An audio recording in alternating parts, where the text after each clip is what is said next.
দয়া দেখেছেন কেউ? কেউ তো দয়া দেখেন। দয়া বলি কোথা থেকে হয়? বললাম যে তোমার দয়া হয়েছে, করলাম তো আমি, ডাক্তার দেখালাম আমি, এইটা করলাম আমি, সবই তো করলাম আমি, তাহলে দয়াটা এলো কোথা থেকে? দয়ার যুক্তি কি?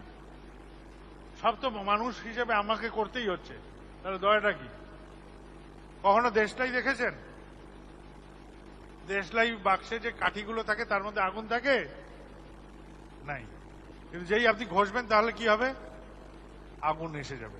তো কর্ম যদি করেন দয়ার উত্থান হবে, এইভাবে দয়ার উত্থান হয়। আপনি জীবনে ঠাকুরের দয়া চান, প্রত্যেকে চান, যে যে চান, আপনি ঠাকুরের অনুযায়ী কর্ম করেন। আপনাকে প্রত্যেককে আপনারা ভাবেন যে আমাকে দেখে যেন মনে হয় ঠাকুরের মানুষ, আমাকে দেখলে ঠাকুর যেন মনে হয়।